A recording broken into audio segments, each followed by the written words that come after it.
भारतीय राज्य पेंशनर महासंघ की बैठक आज धर्मशाला में संपन्न हुई। इस बैठक की अध्यक्षता भारतीय राज्य पेंशनर महासंघ के अध्यक्ष प्रदेश अध्यक्ष घनश्याम शर्मा ने की। इस बैठक में भाजपा प्रवक्ता रणधीर शर्मा ने बतौर मुख्य अतिथि शिरकत की। आपका फैसला से खास बातचीत पर प्रदेश अध्यक्ष घनश्याम शर्मा ने न्यू पेंशन स्कीम कर्मचारियों को लेकर बात की। उन्होंने कहा कि ओल्ड पेंशन स्कीम का मुद्दा वाकई में संवेदनशील है तथा उन्होंने स्वयं मुख्यमंत्री जयराम ठाकुर से मिलकर इस बारे में विस्तार से चर्चा की है। आज ये बैठक ऐसे माहौल में हुई है जहां एक तरफ चुनाव का समर जो है वो बुरी तरह से गर्म है, आपकी लेखनी और आपके विचार भी गर्म है, पत्रकारों के भी, माहौल और समय का दस्तूर है और हर व्यक्ति अपने अपने ढंग से इस चुनाव को अपनी अपनी दृष्टि से देख रहा है।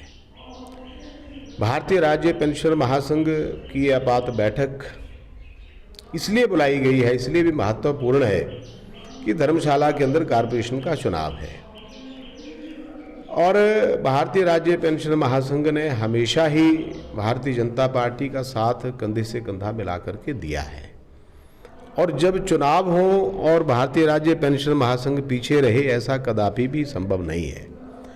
ये ठीक है, अपना परिवार है, अपने परिवार के अंदर लोगों की नाराज़गी भी होती है क्योंकि सोची हुई सारी बातें कभी भी बहुत जल्दी पूरी नहीं होती हैं, समय लगता है और एक साल से तो लगभग इस कोविड संकट काल के कारण ही बहुत सारी चीज़ों का क्रियान्वयन नहीं हो पाया है। लेकिन फिर भी आज हम फिर पूरे चर्चा के साथ, पूरी जोश और खरोश के साथ मेरे भारतीय राज्य पेंशनर महासंघ के तमाम लोग प्रदेश भर के चारों कारपोरेशन के चुनावों में काम कर रहे हैं और हम कोशिश कर रहे हैं कि हमारी चारों जो कारपोरेशंस हैं वो जीत करके भारतीय जनता पार्टी का परचम लहराए। अभी परसों मेरी रात को पालमपुर में माननीय मुख्यमंत्री जी से बड़ी लंबी चर्चा हुई है, उसमें प्रदेश के उद्योग एवं श्रम रोजगार मंत्री भी उपस्थित थे, विक्रम ठाकुर जी। तो हमने जो प्रदेश के कर्मचारियों और पूर्व कर्मचारियों की जो समस्याएं हैं जिनको लेकर के प्रदेश के लोगों में नाराजगी है, वो चर्चा हमने परसों रात को माननीय मुख्यमंत्री जी के साथ की है। उन्होंने इस बात का पूरा विश्वास दिलाया है कि जैसे ही कोड ऑफ कंडक्ट खत्म होगा, हिमाचल प्रदेश के पूर्व कर्मचारियों के लिए कल्याण बोर्ड का गठन, पूर्व कर्मचारियों के लिए जेसीसी का गठन और प्रदेश में वर्तमान सेवारत कर्मचारियों के लिए जेसीसी का गठन जो है वो उपमंडल स्तर पर, जिला स्तर पर, प्रदेश स्तर पर कर दिया जाएगा। क्योंकि प्रॉब्लम ये आती है कि जब तक जेसीसी का गठन नहीं होगा तब तक कर्मचारियों और पेंशनरों की सकारात्मक मांगों के ऊपर कुछ चर्चा नहीं हो पाती है। तो दूसरी ओर अगर दूसरा पहलू अगर मैं आपको बताऊं, इतना बड़ा कोविड का संकट काल पिछले लगभग सवा साल से चल रहा है। देश की और प्रदेशों की जो आर्थिक स्थिति है वो आपसे छुपी नहीं है। बहुत सारे प्रदेश ऐसे हिंदुस्तान के अंदर रहे जो अपने कर्मचारियों को पूरा वेतन तक नहीं दे सके। लेकिन मैं धन्यवाद करना चाहता हूं हिमाचल प्रदेश की जयराम ठाकुर जी की सरकार का, भारतीय जनता पार्टी की सरकार का, कि उन्होंने हिमाचल प्रदेश के किसी भी सेवारत कर्मचारी का, दैनिक वेतन भोगी का या पेंशनर्स का कोई भी तनख्वाह या पेंशन जो है वो अभी तक नहीं रोकी, सभी को सुचारू रूप से दी है। यही अपने आप में एक बहुत बड़ी उपलब्धि है। तो सारे प्रदेश के पेंशन और कर्मचारी इस प्रयास में है कि हम चारों की चारों सीटें जीत करके भारतीय जनता पार्टी का परचम लहराएं। वैसे सर देखा जाए तो पेंशनर्स जो हैं उनकी क्या क्या डिमांड्स हैं जो अभी तक लंबित है? पेंशनर्स की डिमांड यह है कि सबसे पहले जो सबसे महत्वपूर्ण बात है कि पेंशन कल्याण बोर्ड का गठन होना, क्योंकि जब पेंशन कल्याण बोर्ड का गठन हो जाएगा तो बहुत सारी समस्याओं का निराकरण रूटीन में हो जाता है। उसके बाद जो दूसरी सबसे बड़ी प्रमुख मांग है वो 65, 70, 75 की आयु वर्ष पर मिलने वाली जो वृद्धि है पेंशन के ऊपर 5, 10, 15% उसको मूल पेंशन में समायोजित करना है। तो उसके लिए सरकार से बातचीत चल रही है, वो होगी।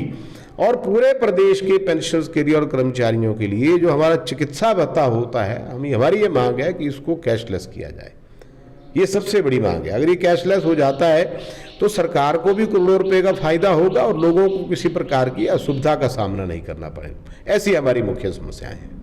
जो न्यू पेंशन स्कीम के अंदर जो कर्मचारी आते हैं कितना इम्पैक्ट डालेंगे इस चुनावों में? देखिए, न्यू पेंशन स्कीम के लोग एजिटेशन पर हैं, इसमें कोई दोहराई नहीं है। हमने सरकार से बार बार ये निवेदन किया है, परसों भी निवेदन किया है कि इसका हमें तुरंत जो है वो कोई ना कोई हल जो है वो निकालना पड़ेगा, क्योंकि प्रदेश के अंदर एक ही प्रदेश के अंदर 2 पैरामीटर 3 पैरामीटर ये अच्छे नहीं हैं। और अगर राजनीति से हटकर के बात करें तो हम और आपके बच्चे भी आने वाले समय में इसी श्रेणी में आएंगे। तो मैं व्यक्तिगत तौर पर जो है और संगठनात्मक तौर मेरे संगठन की ये राय पूरे राष्ट्र के ऊपर, मैं केंद्रीय राष्ट्रीय उपाध्यक्ष भी हूँ, वरिष्ठ उपाध्यक्ष हूँ। हमने वित्त मंत्रालय के अंदर भी अपनी बात रख दी है, प्रदेश के अंदर भी रख दी है कि इसका कोई ना कोई समाधान जो है वो सरकारों को निकालना पड़ेगा ताकि लोगों के साथ न्याय हो सके। रही डेंट डालने की बात, तो बड़ी स्पष्ट बात है कि जो प्रदेश के कर्मचारी हैं वो प्रबुद्ध लोग हैं।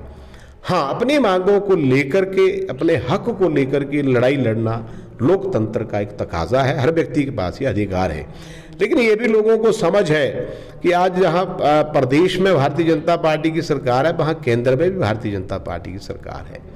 और दूसरी पार्टियों का तो दूर दूर तक कहीं पर ये नज़र नहीं आता है, ना तो उनके पास कोई नेता है ना नीति है।